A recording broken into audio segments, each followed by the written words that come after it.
10-15 minute না না আর কিছু সময় পরে। আচ্ছা, এটা খুব সিম্পল, আমরা একটু আলোচনা করব। ফার্স্ট অফ অল দেখেন basic of root locus. The root locus is the locus of the roots of the characteristic equation by varying system gain k from 0 to infinity. এখন একটা ক্লোজ লুপ কোয়ান্টাম সিস্টেমের ভিতরে চিন্তা করে দেখেন, আপনি এটা ইজিলি লিখতে পারেন। এখন আপনি চাইলে এই জিএস এইচএস কে পরিবর্তন করে লিখতে পারেন হচ্ছে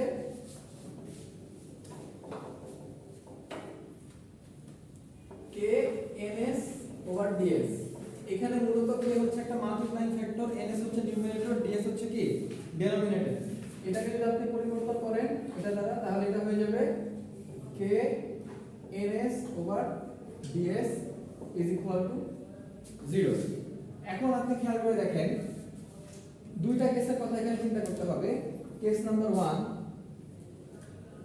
যেখানে কে এর ভ্যালু হবে আপনার 0। এটা আরেকটু নরমালাইজ করা যায়, সেটা আমরা করি। এটা হচ্ছে ds প্লাস কে এনএস। উভয় পক্ষকে ds দ্বারা আপনি গুণ করে দিলে তখন এখানে ds হয়ে যায় আর এখানে ds কাটা চলে যায়, তখন এটা এরকম হয়ে যায়। সো এখন যদি একটা কেসে আমি চিন্তা করি k is equal to 0, ঠিক আছে, তাহলে খেয়াল করে দেখেন এটা ওভারঅল টার্মটা 0 হয়ে যায়। So ds is equal to 0। আরেকটা কেসের কথা চিন্তা করে দেখেন, কেস 2। এই ক্ষেত্রে যদি আপনার k এর ভ্যালু হয় ইনফিনিটি, তাহলে কি করা যায়? তো তার আগে আপনাকে আবার এই লাইনে ফিরে আসতে হবে। 1 প্লাস কে এনএস ওভার ডিএস। আমি উভয় পক্ষকে আমি কে কমন নিলাম, কে যদি কমন নেই তাহলে এখন এটা তো 1, কে কমন নিলে তো এটা তো ঠিক হলো না, তাহলে এখানে 1 ওভার কে লিখতে হবে। তাহলে কে কে কাটা চলে যায়, হ্যাঁ, তারপরে কি হয়ে যায় প্লাস এই কে তো আপনার চলে যায়, কে আর থাকে না কারণ আপনি কে কমন নিয়ে নিছেন। তাহলে এটা হয়ে যায় এনএস ওভার ডিএস। এখন খেয়াল করে দেখেন আপনার কেটা কি ইনফিনিটি, এই কেটা কিন্তু 0 এর নিচে চলে যায়, 0 ওভার কে, তাহলে 0 হয়ে গেল। এখন 1 infinity plus ns over ds is equal to 0। So এখানে ds তে চলে যাচ্ছে, সো এখানে দেখেন ns is equal to 0। So যখন k is equal to infinity, k is equal to infinity, তখন ns হচ্ছে 0। এখন এটা কিন্তু एग्जामে আপনাদেরকে চাইলে আমি সুন্দর করে দিয়ে দিতে পারি যে আপনি বলেন যে প্রথমে দেখাও যে একটা ক্লোজ লুপ কন্ট্রোল সিস্টেমের জন্য k is equal to মানে 0 হলে the closed loop poles are equal to open loop poles when k is equal to 0। এবং অথবা এটাও বলে দিতে পারি যে দেখাও যে the closed loop poles are equal to the open loop zeros when k is equal to infinity। So এই এতটুকু আপনাদের জন্য খুব ইম্পর্টেন্ট, এটাতে একটা কোশ্চেন হতে পারে, কথা বলছেন এবং হবে। ওইটা ছবি তুলে নেন, তারপরে সিক্রেট গ্রুপে ছেড়ে দেন, ঠিক আছে? আচ্ছা, আরেকটা কোশ্চেন এখান থেকে আসতে পারে অ্যাঙ্গুলার কন্ডিশন অথবা ম্যাগনিটিউড কন্ডিশন। এখানে যে বিষয়টা ইম্পর্টেন্ট বোঝার জন্য যে অ্যাঙ্গেল কন্ডিশন আসলে কি, এখান থেকে দেখেন অ্যাঙ্গেল কন্ডিশনটা জাস্ট এতটুকুই লিখে এটা লিখে দিবেন, আর কিছু না। আমি জাস্ট এটা আপনাদের বোঝানোর জন্য বোঝাচ্ছি।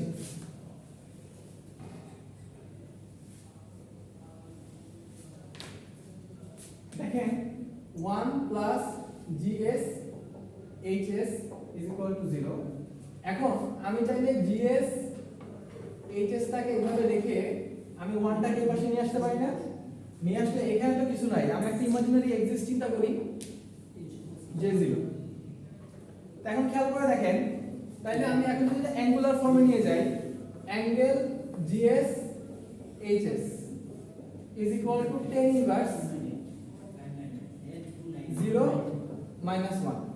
এখান থেকে আমরা ইজিলি লিখতে পারি 2n + 1 পাই। এই পাইটাকে কিন্তু আমরা ডিগ্রিতে যদি কনভার্ট করি, রেডিয়ানের পাইটাকে, এটাকে লিখতে পারি আমরা 180 ডিগ্রি।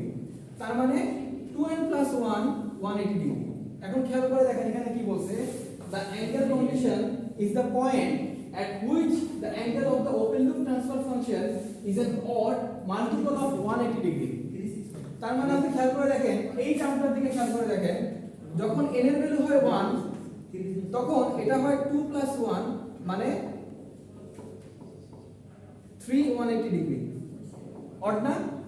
n এর যে কোনো ভ্যালুর জন্য n যদি 2 ধরেন তাইলে দেখেন 2 × 2 + 1 180 ডিগ্রি, দ্যাট মিন্স 5 × 180 ডিগ্রি, তাই না? তার মানে অ্যাঙ্গেল কন্ডিশন হচ্ছে the angle condition is the point at which the angle of the open loop transfer function is an odd multiple of 180 degree। তেমনি ভাবে আপনি যদি এইটাকে, এই যে এই পার্টটুকুর ম্যাগনিটিউড বের করতে চান, ম্যাগনিটিউড কন্ডিশন, তাহলে আপনি এটা আসবে এরকম 1² + 0 -1² + 0 দ্যাট মিন্স 1 √1 মানে কি 180। তো এখন খেয়াল করে দেখেন magnitude condition কি? The magnitude condition is that the point at which the magnitude of the open loop transfer function is 1। কথা বুঝতে পারছেন? সো এখানে দেখেন অলরেডি আপনাকে আমি এখান থেকে 2 নম্বরের কোশ্চেন পাঠিয়ে দিতে পারি। 2 নম্বর কোশ্চেন তাহলে 5 নম্বর হয়ে গেল। হ্যাঁ। সো আর আপনাদের পিএলসি থেকে দুটো কোশ্চেন আসবে। পিএলসি থেকে দুটো কোশ্চেন, একটা হচ্ছে কোড রিলেটেড কোশ্চেন, সেট এর কথা বলতেছি, সি না। আপনার ইয়ার কন্ডিশন আসবে, আর হচ্ছে থিওরি থেকে আসবে একটা, পিএলসি কি, পিএলসি এর ওয়ার্কিং প্রিন্সিপাল, ডায়াগ্রাম, এগুলো পরে আলোচনা করব। তাহলে অলরেডি আপনার 25 মার্কস কিন্তু এখানে চলে আসলো। আর 5 মার্কস কোথা থেকে আসবে? এখান থেকে দুইটা ইকুয়েশন আসবে। এখান থেকে যে অ্যাঙ্গেল ইকুয়েশন কন্ডিশন কি, ম্যাগনিটিউড কন্ডিশন কি, সেগুলো। আচ্ছা, rules for construction of root locus, এই ইকুয়েশন, এটা হচ্ছে আপনাকে জানতে হবে। এই ম্যাথটা আমরা করব, এবং এই ম্যাথটা বেশ বড়। নেক্সট ক্লাসে, কিন্তু আজকে অল্প একটু করাই দেব, সমস্যা নাই, আর 5 মিনিট সময় দেব। হ্যাঁ, পিডিএফ আগে দিয়ে তারপরে আসি ক্লাস, কারণ এরকম অনেক হয়েছে পড়ায় যাই, পরে আপনার আমি আপনার এখানে কাজ মানে এলোমেলো হয়ে যায়। সো এই জন্য আগে হচ্ছে আপনাদের ওটা দেই, মানে বাসায় করে রাখি, ওইটা আপলোড করি, এখানে এসে ওটা ডাউনলোড করে প্রিন্টারে করে নিয়ে আসি। সো পাশেও কাজ করে হ্যাঁ, টিচারদের আমাদের থেকে ডাবল পড়া লাগে, ডাবল 3 ডাবল পড়া লাগে, 3 ডাবল বড় বেশি ভালো, অনেক পড়া লাগে আমাদের থেকে বেশি। আচ্ছা ঠিক আছে, এই জিনিসগুলা হচ্ছে আমার আপাতত আমি আপনাদেরকে যদি দেখাই, আপনাদের বেশি সময় মানে আপনারা বুঝবেন না কিছুই, কিন্তু জাস্ট চুপচাপ শুনে যাবেন। কিন্তু ওইটা না করে আমি চাচ্ছি যে আপনাদেরকে জাস্ট একটা সিম্পল জিনিস দেখাই, ওইটা হচ্ছে কাজে দিবেন। ফার্স্ট অফ অল যেটা হচ্ছে locate the open loop poles and zeros in the S plane. একটা জিনিস মাথায় রাখবেন, উপরে যেটা থাকবে, একটা ফাংশন যদি দেওয়া থাকে আপনাকে, এরকম মনে করেন জিএস এইচএস দেওয়া আছে, আপনার উপরে যেটা থাকবে, উপরের পার্টটুকু ওটা হচ্ছে জিরোস, আর নিচে যেটা থাকবে সেটা হচ্ছে পোলস। এখন অনেক সময় মাল্টিপ্লাইং ফ্যাক্টর কে এখানে গুণ থাকে, হ্যাঁ। আচ্ছা কিভাবে থাকে ওটা আমি দেখাবো। আচ্ছা এখন n এর ভ্যালুটা কি হবে? p হবে যখন কিনা নিচের যে পোল এইটা হবে z এর থেকে z এর সমান অথবা 0 এর সমান অথবা বেশি। আবার n এর ভ্যালু হতে পারে 0 এর সমান যদি কিনা পোল হচ্ছে z এর থেকে কম থাকে। আচ্ছা এইটা আমরা জাস্ট এতটুকু দেখবো, আমাদের মূল কাজ হচ্ছে এটা, বাকি ম্যাথটুকু আমরা নেক্সট ক্লাসে আমরা দেখবো। জাস্ট আগে হচ্ছে এইটাকে আপনি বসাইতে পারেন না, বসাইতে পারলে আপনি 5 এ 3 2 পেয়ে যাবেন।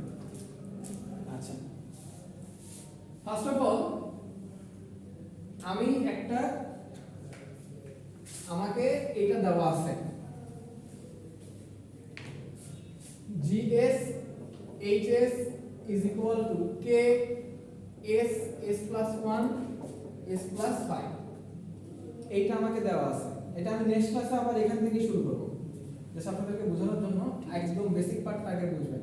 ক্লাসকে ওই যে আসছেন কতজন আপনারা, আবার মিস দিয়ে না আসবেন না পরের ক্লাসে, আসেন ক্লাসে উপস্থিত থাকেন। এগুলোই আসে আচ্ছা, সো এখানে দেখেন এটা হচ্ছে জে ওমেগা, এটা হচ্ছে সেন্টারয়েড পার্ট, এক্স এক্সিস এটা হচ্ছে রিয়েল এক্সিস পার্ট, আর এটা হচ্ছে imaginary axis part. X axis হচ্ছে রিয়েল পার্ট আর ইমাজিনারি পার্ট হচ্ছে কি ওয়াই এক্সিস। খেয়াল করে দেখেন এইখানে কিন্তু কে এর সাথে কোনো কিছু নাই, তার মানে নো জিরোস। নিচে দেখেন এস আছে, তার মানে জিরোস বলেন পোল বলেন এস এর সাথে সম্পর্কিত। ফর এক্সাম্পল যদি এখানে s+1 থাকতো, s+1 থাকতো, তাহলে আপনার উপরে পোল কত হইতো? s+1 0 মানে s -1 কথা বুঝছেন? কিন্তু যেহেতু এখানে নাই, আচ্ছা যদি হইতো এরকম s আছে শুধু, তাহলে s 0 0 একটা পোল আছে এখানে।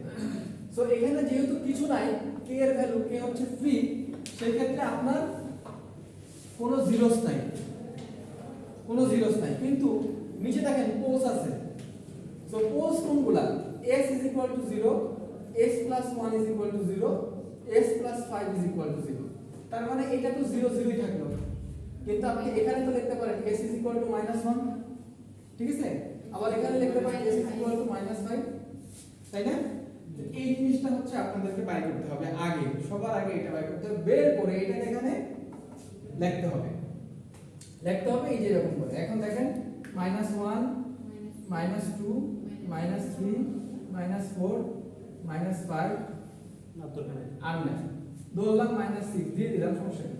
এখন দেখেন তাহলে আমি লোকেট করি s 0 না, এই যে 0, আর যদি ওখানে জিরোস থাকতো তাহলে পোলসে আমরা কাটা দিয়ে বলি, আর জিরোস থাকলে আমরা 0 দিয়ে প্রকাশ করি। আচ্ছা ঠিক আছে, এখন যদি হয়ে যায় এটা গেল, এখন এইটা আসি -1, আচ্ছা এটা একটু এখানে দিতে হবে -1, এরপর হচ্ছে -5। এখন দেখেন রুট লোকাসটা কোথায় অবস্থিত? রুট লোকাসটা কোথায় অবস্থিত? রুট লোকাসটা -5 থেকে এই দিকে, আর এই 0 থেকে -1 এর মধ্যে, এইখানে হচ্ছে রুট লোকাস, আর বাকি এই জায়গায় কিন্তু কোনো রুট লোকাস নাই।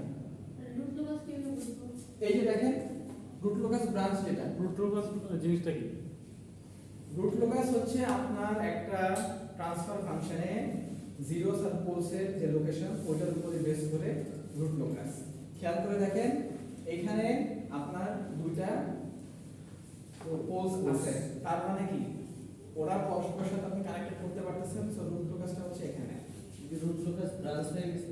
হ্যাঁ, আর এখানে এটা এখানেও রুট লোকাস ব্রাঞ্চ আছে, কিন্তু -5 এর পরে আগে। আর এইখানে দেখেন এখানে কোনো রুট লোকাস ব্রাঞ্চ এখানে নাই। লুপ লোকাসটা কেন 4 থেকে 5 এ আসলো না? কেন 5 থেকে পরে চলে গেল? মানে আচ্ছা, সাপোজ করে না আচ্ছা এর মাঝে তো আর কিছু নাই, ওই যে এই জন্য ইকুয়েশনের দিকে তাকায় দেখেন, যদি মানে হইতো তাহলে কি হতো? সাপোজ মাইনাস মাঝে যদি আপনি দিয়ে দিতেন, 4 যদি আপনি মানে লেটস সে যদি এখানে আপনার 2 থাকতো তাইলে সেক্ষেত্রে হয়ে যেত, ঠিক আছে? সো এই ক্ষেত্রে এটা আপাতত এতটুকুই মনে রাখেন। এরপরে নেক্সট ক্লাসে এই প্রত্যেকটা জিনিস আমাকে আপনার এই ভেঙে ভেঙে আমি করাবো। আরেকটা বিষয় যেটা বলে রাখি, না না এটা চিত্র না, আমাকে ইয়া করতে হবে, আপনাকে এটা কিন্তু ম্যাথ করে করতে হবে। না স্যার এতটুকু বুঝতে পারছেন। আরেকটা বিষয়টা বলে রাখি, আরেকটা বিষয় সিম্পল, n p 3 কেন? n p 3 কেন? এখানে বলেন পোল কয়টা? একটা, দুইটা, তিনটা। জিরো কয়টা? জিরো হচ্ছে জিরোটা। তার মানে কি পোল কি 0 থেকে বেশি না? এজন্য n p, এই যে আগে যেটা লিখছিলাম সেটাই।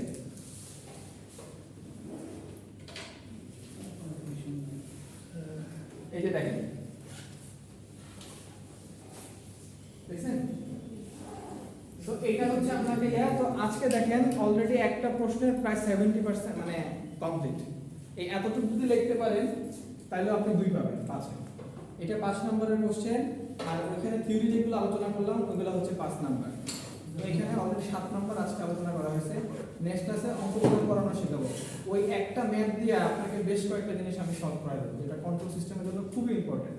আমরা এখান থেকে দুইটা ম্যাথ করব, ওই দুইটা ম্যাথ করলে আপনাদের হয়ে যাবে ইনশাআল্লাহ। ঠিক আছে? আচ্ছা, ভালো থাকবেন, সাবধানে থাকবেন, হ্যাঁ।